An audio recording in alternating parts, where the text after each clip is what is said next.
नमस्कार दोस्तों, मैं सीमा चौर से आपका स्वागत करती हूँ अपने यूट्यूब चैनल पे। और बहुत अच्छा एक कहा हुआ नाच गीत लेकर आई हूँ। अच्छा लगे तो लाइक सब्सक्राइब जरूर करें, आप लोग शेयर करें, सपोर्ट करें। और हमारा गीत सुबह 7:30 बजे जाता है। आप लोग ऐसे ही प्यार दुलार बनाए रखें।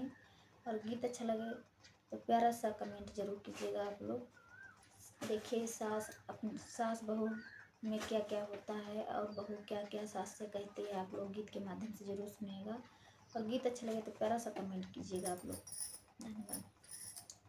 सासू चकिया मंगाई हम दरा बदलिया, सासू चकिया मंगाई हम दरा बदलिया। तालिया के सासू दाम गैले महंगाई, दलिया के दाम सासू गैले महंगाई। चकिया रही तो घर ही दाल दर जाई, चकड़ी रही तो घर ही दाल दर जाई।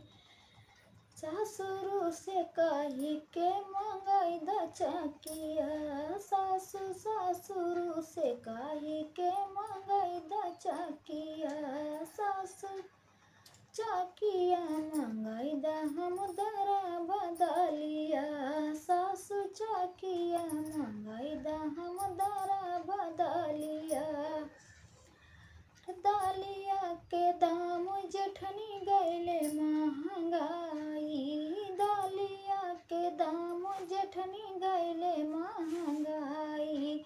चकड़ी रही त घर ही दाल दरी जाई, चकड़ी रही त घर ही दाल दरी जाई। जठनी जेठवा से कही के मंगाई द चकिया, जठनी जेठऊ से कही के मंगाई द चकिया। जठनी चकिया मंगाई द हम दरा बदलिया, जठनी चकिया मंगाई द हम दरा बदलिया।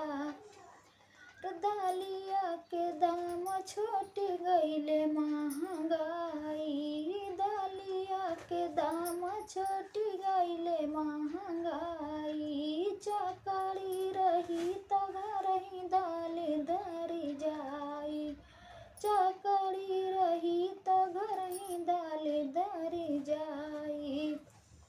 छोटी देवरा से कही के मंगाई द चकड़ी, छोटी देवरा से कही के मंगाई द चकड़ी। छोटी चकिया मंगाई द हम दरा बदलिया, छोटी चकिया मंगाई द हम दरा बदलिया। सासू चकिया मंगाई द हम दरा बदलिया, सासू चकिया मंगाई द हम दरा बदलिया। तो दोस्तों, हमारा गीत कैसा लगा आप लोग को? और गीत अच्छा लगे तो प्यारा सा कमेंट जरूर कीजिएगा आप लोग। धन्यवाद।